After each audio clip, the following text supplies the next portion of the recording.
Buloy, and 4 others for violation of Section 5 of RA 7610, RA 9208 as amended by 10364 Human Trafficking and RA 3815 Rape by command of Police General Romel Francisco D. Marbil.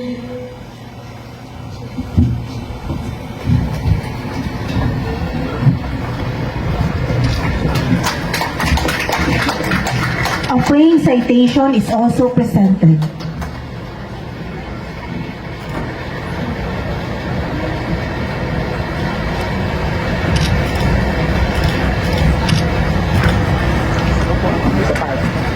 Congratulations, sir. The same award is also presented to Police Brigadier General Junicio B. Bartolome Jr. as the STG Sub-Commander.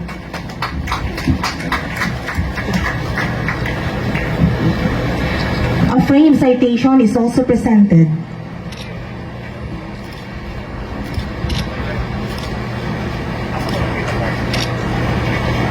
Congratulations, sir. The same award is also given to Police Colonel Roel D. Robles Flores as the STG Sub-Commander.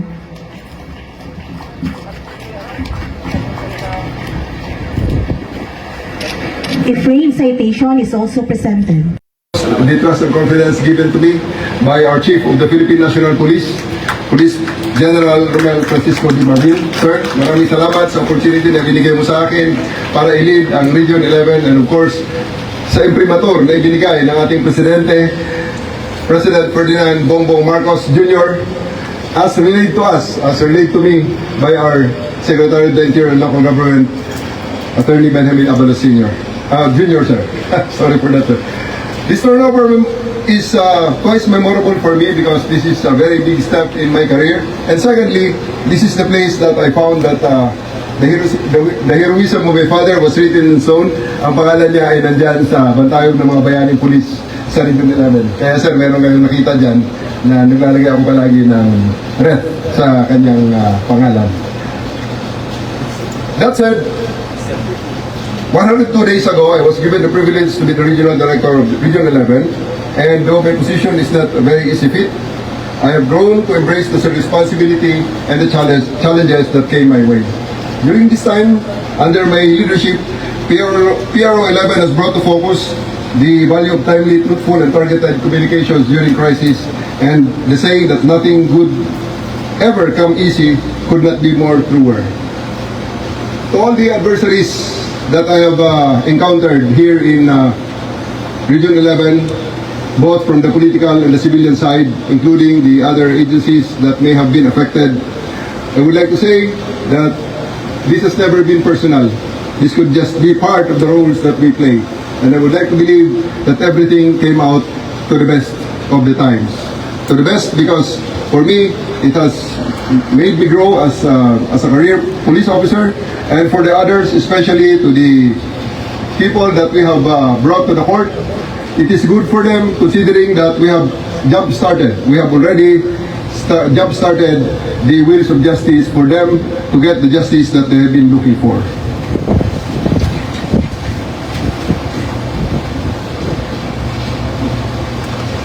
We all must rise to the occasion as our responsibilities continues to rise.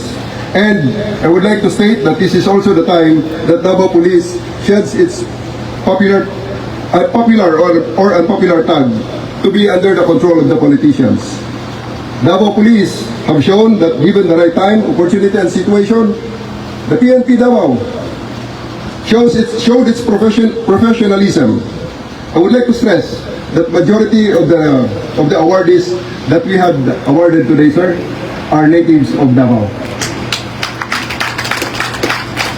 So once again, thank you very much, Davao Police, for giving me this opportunity to serve you and for supporting me during this whole stint. And I would like to ask you to please extend the same support to our incoming Regional Director, Police Brigadier General Leon Victor Rosete. So without much further ado, again, I would like to extend my utmost gratitude to everyone for helping me and making sure that I succeed in the mission that was given to me as the Regional Director. Once again, maraming salamat po sa ating lahat at magandang hapon po. Secretary, update na po natin sa kay Pastor Kibuloy.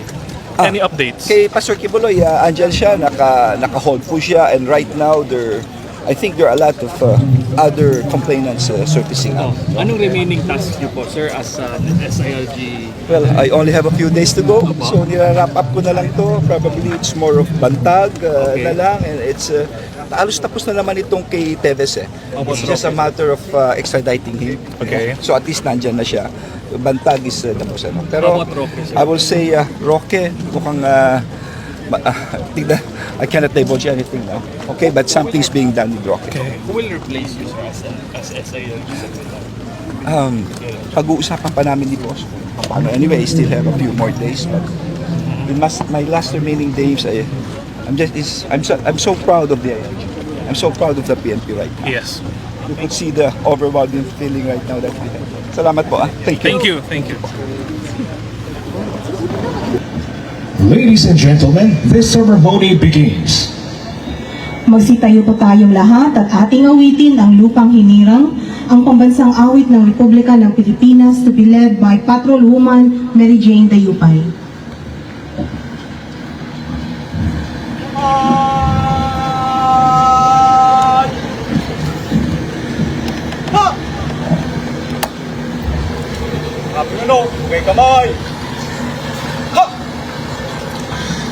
Bayang magiliw, perlas ng silanganan, alab ng puso, sa dibdib mo'y buhay.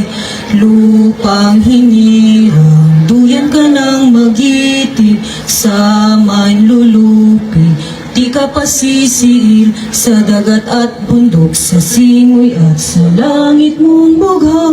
May dilag ang tula at awit sa paglayang minamahal, ang kislap ng watawat mo'y tagumpay na nagniningning, ang bituin at araw niya kailan ang may di magdidilim. Lupa ng araw ng luwal, hati pagsinta, buhay ay langit sa piling mo.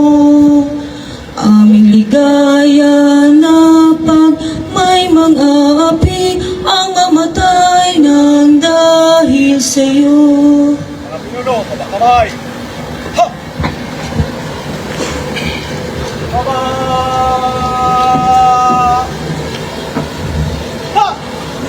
The invocation will be delivered by Police Major Allen Sabas, the Regional Pastoral Officer, PRO 11.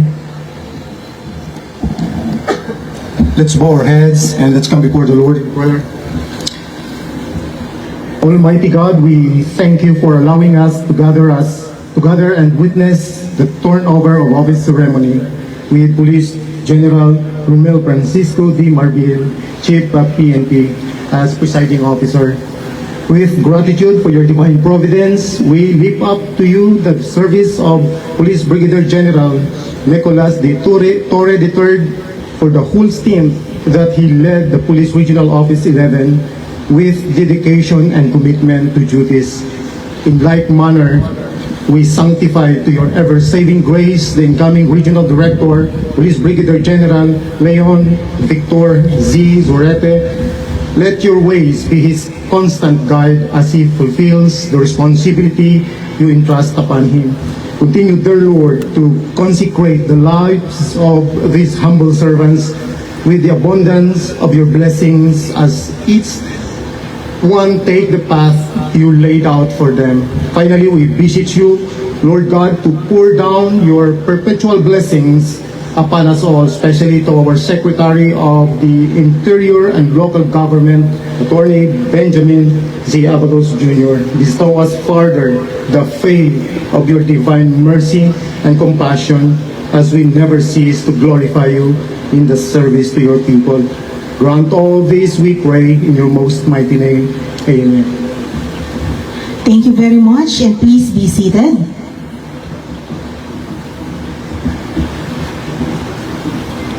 At this point, to give his welcome remarks, may we request Police Brigadier General Dionisio B. Bartolome Jr., the Deputy Regional Director for Administration, Police Regional Office 11.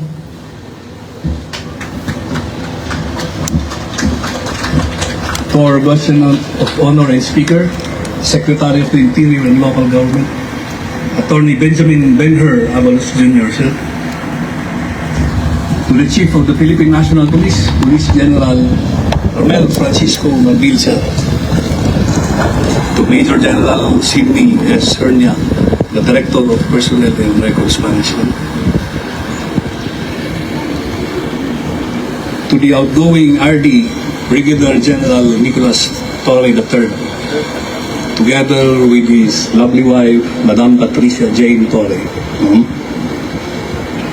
To the incoming RD, Brigadier General Leon Victor Rosete, together with the equally beautiful Madame Cherry Rose Rosete. To Brigadier General June Neil Salcedo, Deputy Commander of the APC Eastern Mindanao, and to the Director of Regional DILG 11, Director Abdullah Matalam, sir. Members of the Command Group of Pro 11, Regional Staff, Special Staff, the Provincial and City Director, and the Force Commander, and all heads of the National Support Units, the other Police Commission officers, non-commissioned officers, and non-uniformed personnel. And we also have our friends from the media and other important guests that I failed to mention. Dear colleagues, fellow workers in government, ladies and gentlemen, a pleasant day to all of us. Malipayong adlaw kanatong tanan.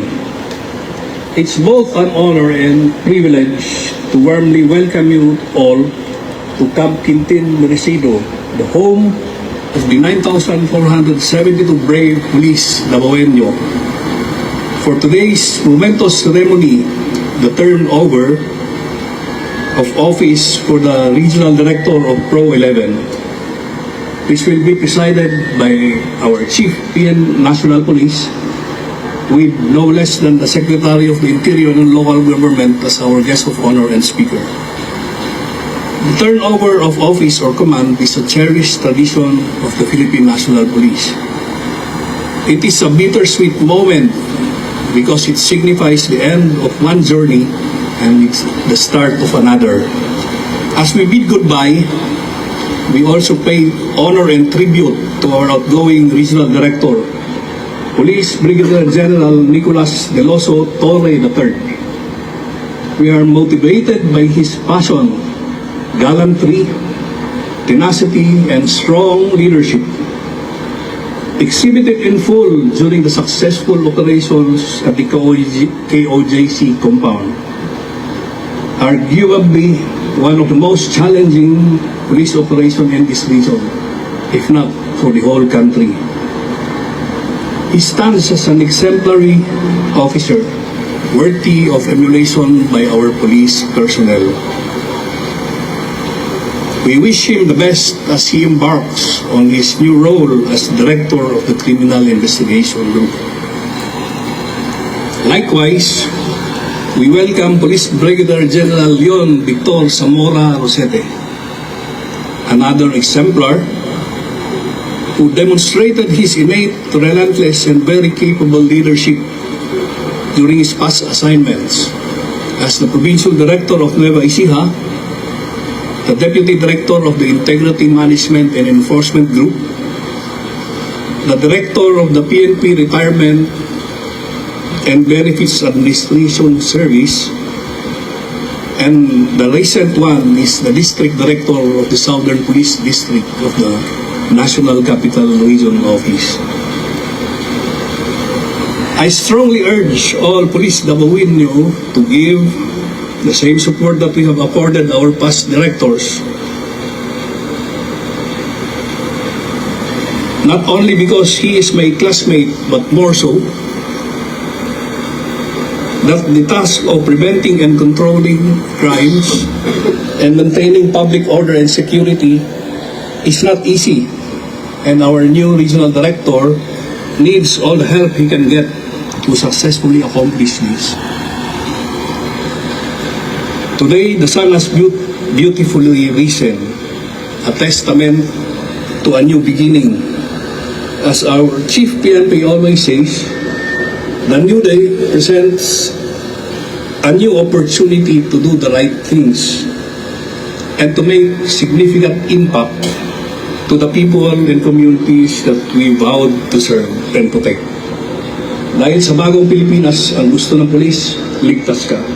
Again, I warmly welcome you all to the turnover of office ceremony for the Regional Director of Region 11. Daghang salamat ug maayong hapon kaninyong tanan. Thank you very much, Police Brigadier General Junicio B. Bartolome Jr., Deputy Regional Director for Administration of Police Regional Office 11. Ladies and gentlemen, we now come to the awarding of deserving PNP personnel for having demonstrated dedication to duty, thereby contributing greatly in the efficiency of PRO 11, thus worthy of recognition and praise by the PNP organization. And we would like to request the awardees to please arise and move forward for the presentation of awards.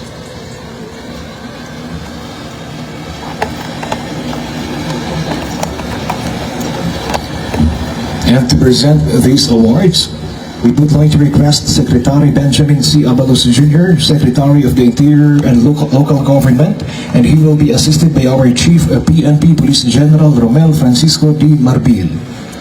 The citation reads, pursuant to General Orders Number NHQ GOAW 2024-4237, this medalya ng katapangan is presented to Police Brigadier General Nicolas De Loso Torre III, a Special Task Group Commander. As dedicated member of PRO 11, he demonstrated bravery during the successful execution of Oplang Tecnon from August 24, 2024 to September 8, 2024 at KOJC Compound, Davao City, which ultimately resulted in the arrest of Pastor Apollo C. Kibuloy and 4 others for violation of Section 5 of RA 7610, RA 9208 as amended by 10364 Human Trafficking and RA 3815 Rape by command of Police General Romel Francisco D. Marbil.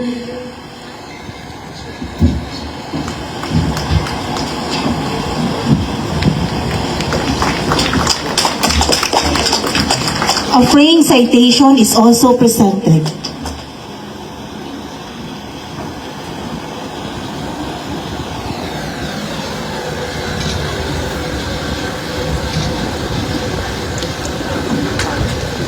Congratulations, sir. The same award is also presented to Police Brigadier General Junicio B. Bartolome Jr. as the STG Sub-Commander.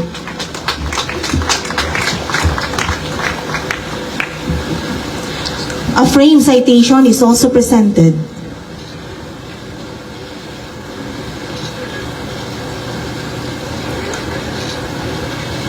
Congratulations, sir.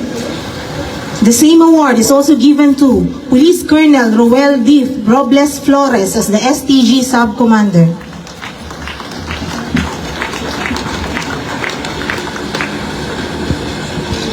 A frame citation is also presented.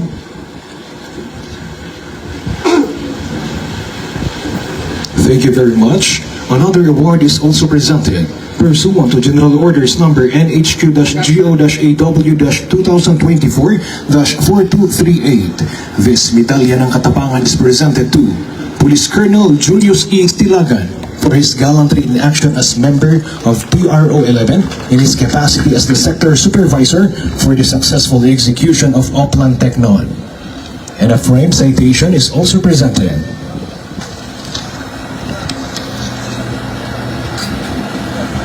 Thank you very much. Another award is also presented pursuant to General Orders Number PRO 11-GO-AW 2024-2613. This medalya ng kadakilaan is presented to Police Colonel Ana Liza Tuazo Macapinla for acts of heroism and dedication to duty rendered to the Philippine National Police as Assistant Security Supervisor in Security Technical and Logistical Support. A frame citation is also presented. Thank you very much. Another award is also presented pursuant to General Orders Number PRO 11-GO-AW 2024-2625. This medallion ng kadakilaan is presented to Police Major Neil Christopher C. Gaspar for acts of heroism and dedication to duty rendered to the Philippine National Police as team leader in assault tactical team who demonstrated bravery during the successful execution of Upland Teknon. Likewise, a frame citation is also presented. Thank you very much. Another award is also presented pursuant to General Orders Number PRO 11-GO-AW 2024-2797. This medallion ng kadikalaan is presented to Police Staff Sergeant Lex Ray Badayos Apor for acts of heroism and dedication to duty rendered to the Philippine National Police as arresting officer who demonstrated bravery during the successful execution of the Upland Teknon. A frame citation is also presented.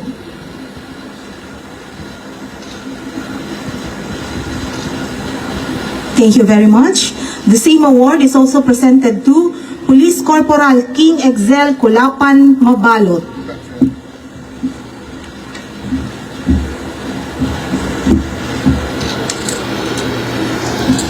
A frame citation is also presented. Thank you very much. Another award is also presented pursuant to General Orders Number PRO 11-GO-AW 2024-2832. This medallion ng Sugatang Magiting is presented to Police Lieutenant Virgil Flores Sabuero for having been wounded in action during the implementation of Service Warrant of Arrest on August 24 to 26, 2024 at Kingdom of Jesus Christ Compound, Davao City.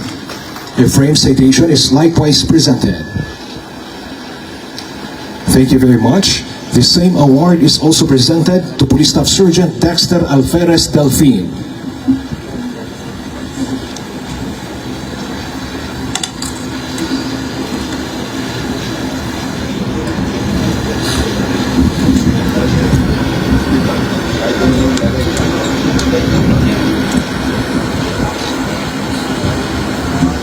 Likewise, a frame citation is also given.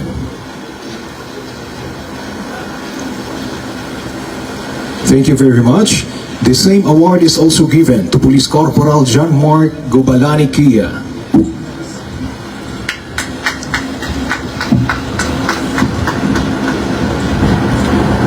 Likewise, a frame citation is also given. Thank you very much. And the same award is also presented to Patrolman Marjon Aldaya Sabayo.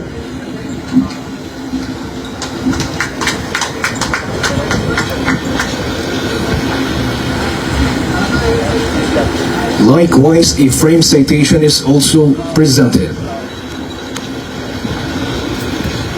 Congratulations! Once again, a big round of applause to our awardees. Thank you very much, sirs, and please be seated.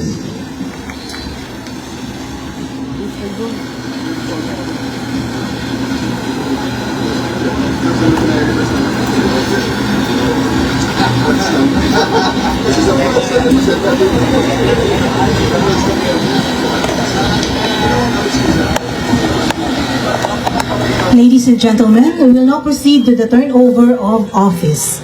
And may we request Police Major General Sidney S. Hernia, Director, PDPRM, for the reading of termination and designation orders. Sir?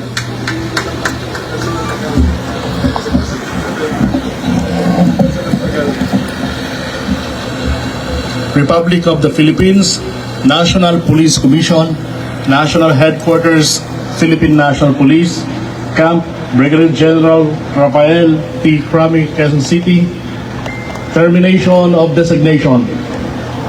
Pursuant to Paragraph 1, General Orders Number NHQ-GO-TDS-2024-4483, dated September 24, 2024, designation of Police Brigadier General Nicolas De Loso Torre III, ODAS 06117 as Regional Director, Police Regional Office 11, Philippine National Police, is terminated effective September 25, 2024.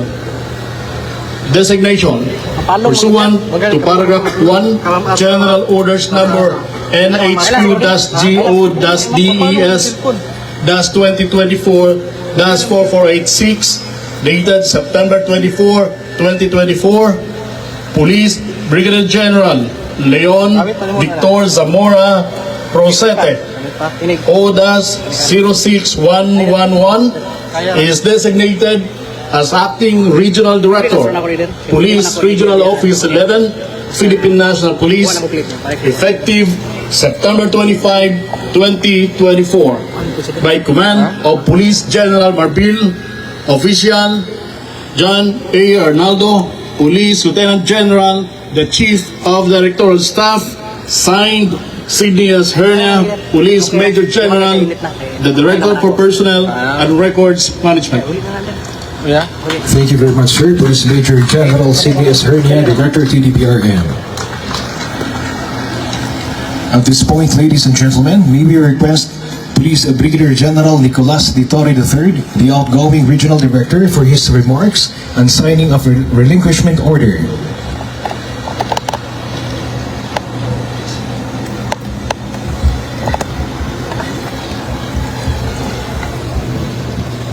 Pursuant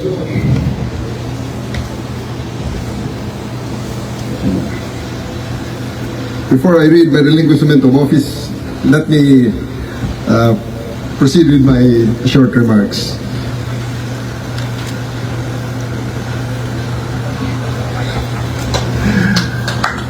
Let me start by acknowledging our guest of honor speaker who gave us great honor in coming over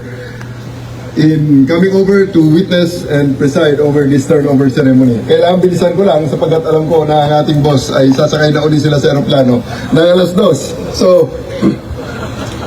let me acknowledge the presence of our Secretary of the Interior and Local Government, Attorney Benjamin Abalos Jr., sir. Our Chief of the Philippine National Police, Police General Romel Francisco Marbil, sir. Our Chief of the DP, Directorate for Personal Records Management, Police Major General Sidney Hernia, sir. Our Regional Director of DIIG, Director Abdullah Batalam, sir. The Deputy of the Area Police Command, Eastern Mindanao, my classmate Brigadier General Joel Nel Salcedo, and of course our incoming Regional Director, General Leon Victor Rosete, of course our respective wives, Patricia Jane Torre and Mrs. Rosete, Cherry Rose Rosete, the members of the community, among them my friends Bishop Abrina and Miss Dorothy Abrina, and Bishop Abel of the Good Cup Movement, and Attorney Yap, the members of the parading elements, the NUP from the Camp Quintin Merecido Ambulatory Surgical Clinic. Friends, ladies and gentlemen, magandang hapon po sa ating lahat. Ibilisan ko talaga to at kailangan ko basahin ang aking ginawa para mas mabilis tayo. I would like to thank first and foremost the trust and confidence given to me by our Chief of the Philippine National Police, Police General Romel Francisco D. Marbil. Sir, maraming salamat sa opportunity na binigay mo sa akin para i-lead ang Region 11 and of course sa imprimatur na ibinigay ng ating Presidente, President Ferdinand Bongbong Marcos Jr. as relayed to us, as relayed to me by our Secretary of the Interior and Local Government, Attorney Benjamin Abalos Sr. Jr., sir. Sorry for that, sir. This turnover is twice memorable for me because this is a very big step in my career. And secondly, this is the place that I found that the heroism of my father was written in stone. Ang pangalan niya ay nandyan sa bantayog ng mga bayaning pulis sa Region 11. Kaya sir, meron kayong nakita dyan na naglalagay ako palagi ng ref sa kanyang pangalan. That said, 102 days ago, I was given the privilege to be the Regional Director of Region 11, and though my position is not a very easy fit, I have grown to embrace the responsibility and the challenges that came my way. During this time, under my leadership, PRO 11 has brought to focus the value of timely, truthful, and targeted communications during crisis, and the saying that nothing good ever come easy could not be more truer. To all the adversaries that I have encountered here in Region 11, both from the political and the civilian side, including the other agencies that may have been affected, I would like to say that this has never been personal. This could just be part of the roles that we play. And I would like to believe that everything came out to the best of the times. To the best because for me, it has made me grow as a career police officer, and for the others, especially to the people that we have brought to the court, it is good for them considering that we have jump-started. We have already jump-started the wheels of justice for them to get the justice that they have been looking for.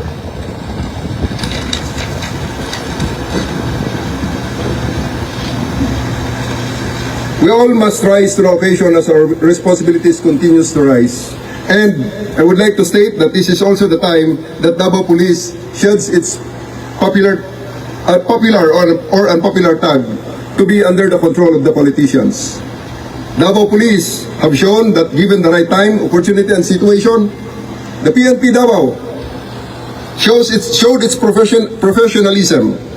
I would like to stress that majority of the awardees that we had awarded today, sir, are natives of Davao.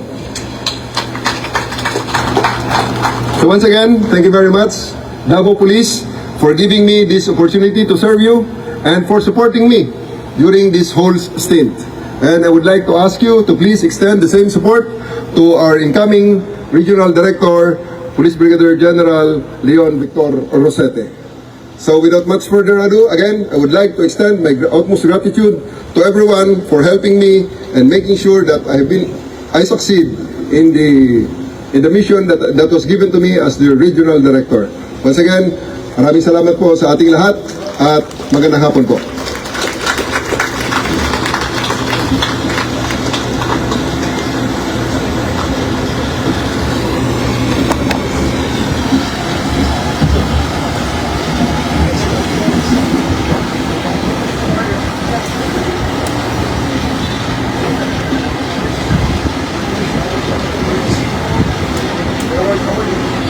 And this time, ladies and gentlemen, we would like to request the Secretary, Benjamin C. Agalos Jr., Secretary of the Interior Local Government, to lead this presentation of awards to the outgoing Regional Director, Police Brigadier General Nicolas De Torre III. He will be assisted by the Chief PNP, Police General Romel Francisco D. Marbil. Citation reads, pursuant to General Orders Number NHQ-GO-AW-2024-4490, this medallion ng kasanayan is presented to Police Brigadier General Nicolas D. Torre III for his eminently meritorious and invaluable service rendered as Regional Director, Police Regional Office 11 from June 14, 2024 to September 24, 2024. Police Brigadier General Torre led the men and women of PRO 11 with high sense of responsibility towards the accomplishment of its mission and objectives by command of Police General Marbil. A frame citation is also presented.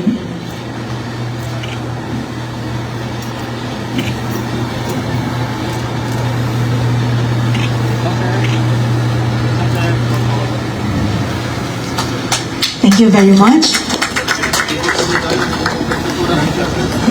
Thank you very much, sirs, and please be seated.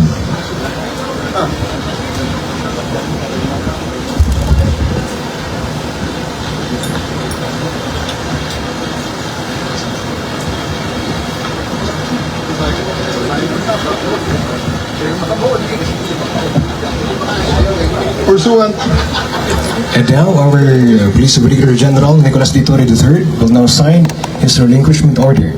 Pursuant to General Orders Number NHQ GOTDS 2024-4483, National Headquarters, Philippine National Police, dated September 24, 2024, I hereby relinquish my position as Regional Director, Police Regional Office 11, Philippine National Police, effective September 25, 2024, and assign before you. Thank you. Thank you very much, sir. And this time, Police Brigadier General Leon Victor Z. Rosete, incoming Acting Regional Director, will now read and sign his assumption of office.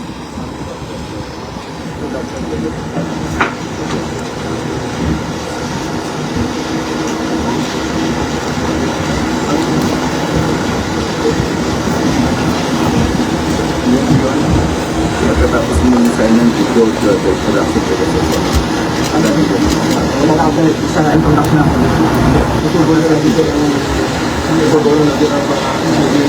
Pagkatapos mo mag-assume, kawasan na si Sir.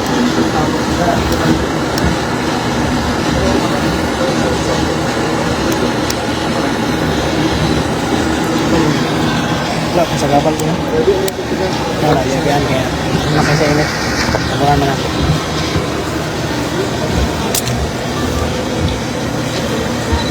Assumption of office. Pursuant to General Orders Number NHQ GO VES 2024-4486, Philippine National Police, dated September 24, 2024, I hereby assume my position as Acting Regional Director of Police Regional Office 11, effective September 25, 2024. And I sign.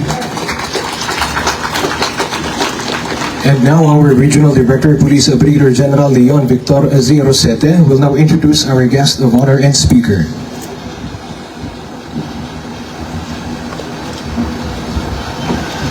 Ladies and gentlemen, the Secretary of the Department of Interior and Local Government, Honorable Benjamin Benhur Di Castro Abalos Jr.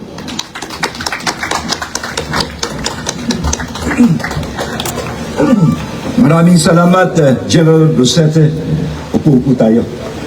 Of course, sa ating Chief PNP, General Francisco Marbil, at sa lahat po ng ating miyembro ng Philippine National Police, lalong-lalo na sa ating outgoing General Nicolas Torre, and of course sa ating incoming RD General Leon Victor Rosete, sa lahat po ng PNP family, DILG family, mapagpalang umaga po. Alam nyo, it is with great honor and pride that I stand before you today to speak on a mission that has truly exemplified the dedication, gallantry, bravery, and effectiveness of our police force. The success of this mission highlights not only the skill and commitment of our officers, but also the power of unity, intelligence, and strategic planning. Yung pong mission na ito ay napakahirap, no? It is no small task. It required utmost intelligence gathering, coordination, and of course, ang tiwala sa isa't isa, tremendous trust, and of course, ang pinakamahalaga sa lahat, a strong sense of duty. It was about more than just enforcing the law. It was about ensuring the safety and security of our community and upholding the values that we all hold dear, the rule of law. At the heart of this operation were the men and women of the PNP who risked their lives, showing incredible courage and resilience, led by our Chief PNP Marbil, and of course, ang ating RD po na nag-lead po nito, si Nicolas Torre, at sa lahat po ng mga nandito po ngayon. Napakagagaling ninyo, mga talagang tunay na bayani kayo. This exemplified incredible courage and resilience. They put the well-being of others above their own, demonstrating what it truly means to serve and protect. Their tireless efforts have resulted in a safer environment. At this point, I would like to highlight key elements in this operation. Number one, it is about meticulous planning and preparation. Bago magsimula ito, of course, andyan ang meticulous intelligence gathering. Paano tayo aakto rito? Anong gagawin natin dito? Every scenario was considered. Every risk assessed. Every action is strategically aligned with the ultimate goal of ensuring success with minimal harm. Napakalinaw niyan. Maximum tolerance. Kaya kanina nung ginagawa rin ng award yung mga nasugatan, ako yung nagpapasalamat sa police, no? Talagang nakita natin, tiniis nyo lahat, no? This preparation was a testament to the professionalism and experience of our police force. Number two, teamwork. This mission was not the result of an individual's action. Hindi lang iisang tao ito, but rather the collective effort of the entire team. Each member, bawat isa sa inyo, no, played a crucial role whether on the ground, in intelligence, or in logistics. It is a reminder of how powerful we are when we come together with a shared purpose. At this point, gusto ko rin pasalamatan ng komunidad. Of course, ginagalang po natin ang ating mga kasama po sa KOJC, ang kanilang pananampalataya. Naunawaan po natin yun. Pero marami sa ating mga komunidad na talagang tumulong sa pulis. Nagbigay ng pagkain, nagbigay ng mga tubig. At hindi lamang yun, nagbigay rin po sila ng critical intelligence. No? Napaka-importante po nito. And, pinakahuli, its resilience and adaptability. Ilang araw kayong nandirito. Kailangan gawin natin by batch. Iba matutulog, iba hindi. Halos wala nang ligo ng ilang araw. Matutulog na lang dyan, gigising ng ilang oras, kayo na naman. Hindi mo alam kung ano mangyayari sa gabi, sa umaga. No? Despite unforeseen challenges and complexities, our officers adapted quickly and made decisions that ensured the mission's objectives were met. Their ability to think on their feet, remain calm under pressure, and stay focused on their duty is truly commendable. Sa totoo lang, sa tagal na operasyon, kuminsan there are doubt, hindi mo maaalis yun. Kuminsan iisipin mo, totoo bang nandyan siya? Hindi ba? Dumating ang 5 araw, 7 araw, 10 araw, 11 days. Nag-iisip tayo, tama ba itong ginagawa natin? And yet, naniwala tayo. Naniwala tayo na nandito si Pastor because that is what intelligence said. Yun ang preparasyon natin. Yun ang ginawa natin. Kaya nagtiwala ako, ang ating Pangulo, mahal na Pangulo, from day one. Pasalamatan natin siya sa kanyang tiwala sa PNP. To General Marbil, who really led all of these operations together, down the ground to General Torres, sa lahat sa inyo. Sabi ko nga, kung hindi natin nahanap, pare-pareho tayo nakademanda ngayon. Ha?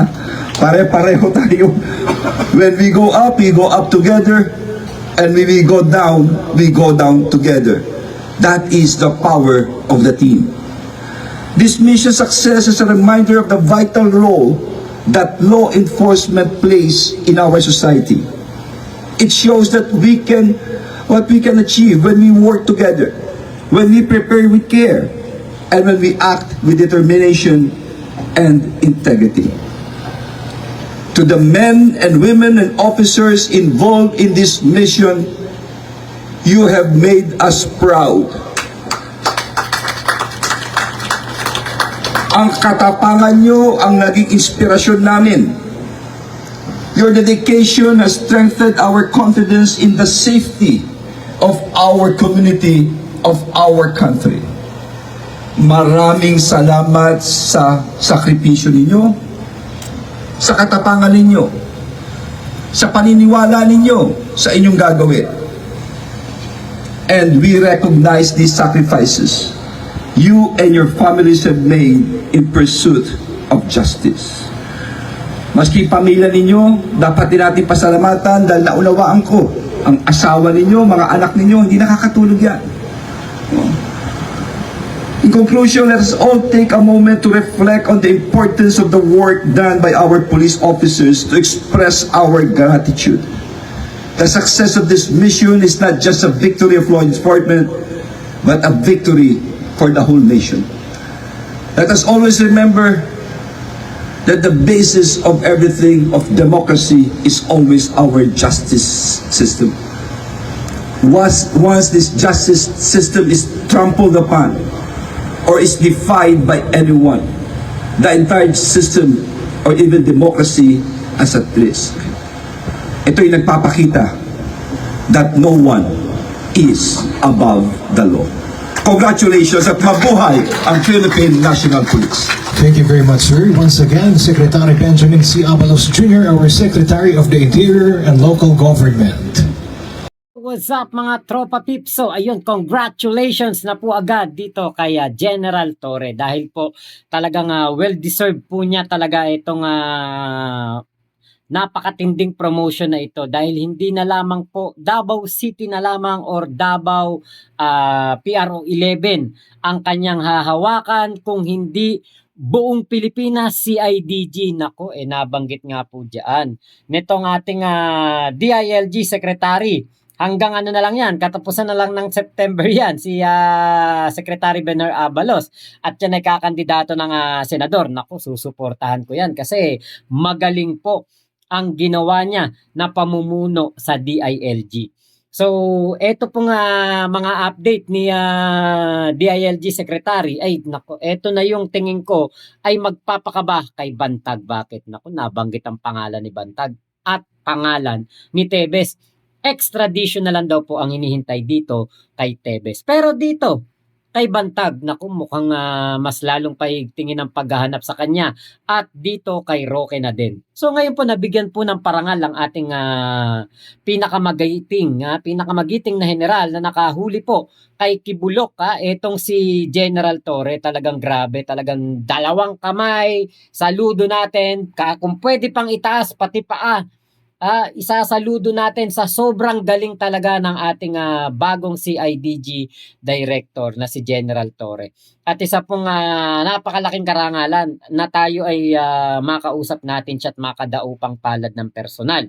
At ngayon po, sa kanyang pamumuno bilang CIDG sa buong Pilipinas, siya ang director. Ang ibinigay po sa kanyang trabaho ay linisin daw po ang CIDG. Nako, maraming gagawing trabaho dito si General Torre.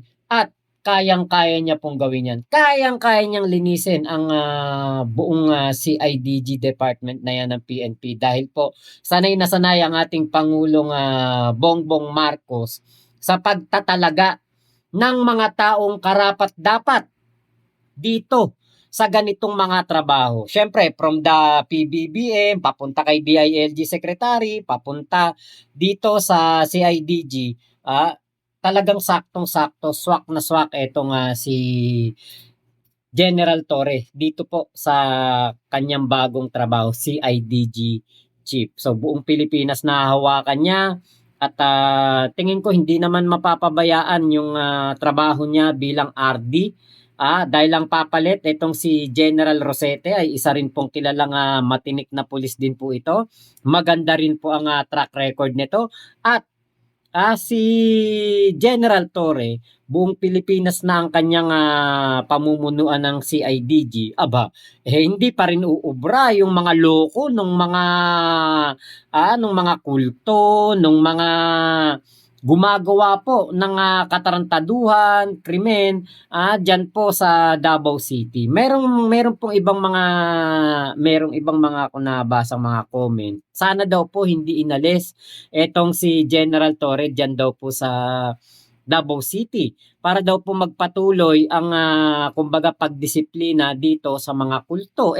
Sabi ko nga, hindi naman inalis si General Torre diyan po sa loob ng Davao City kasi nga po buong Pilipinas na nga sakop niya eh.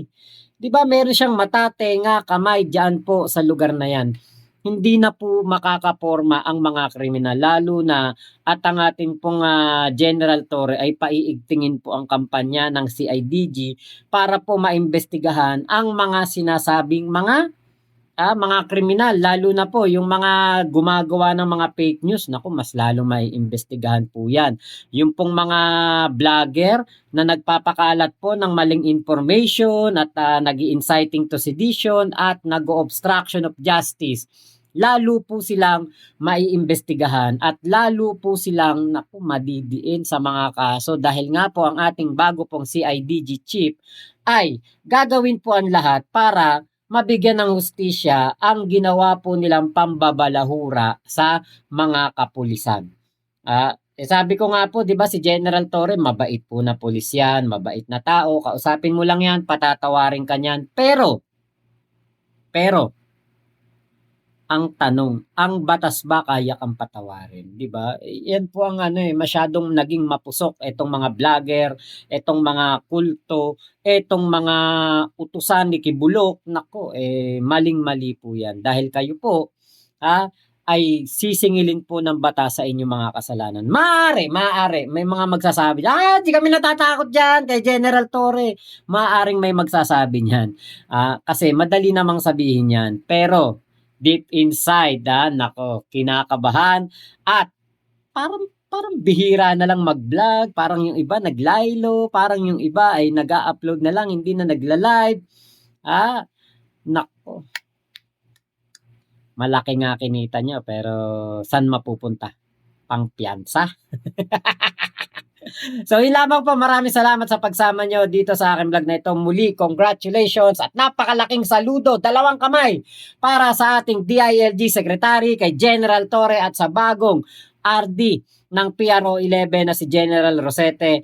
Pagbutihan nyo pa po ang inyong mga trabaho. Kinalulugod po namin na sa ilalim ni Pangulong Bongbong Marcos sa kanyang pamumuno ay maayos na maayos po ang takbo ng DILG at ng PNP at ng CIDG. Lalong-lalo na si General Torre. On the right path ang kanilang mga ginagawa po para mahuli ang mga kriminal dito sa ating bansa. So, yun lamang po mga chup-chup. Love you. God bless us all. Pilipinas. God first. Salamat po.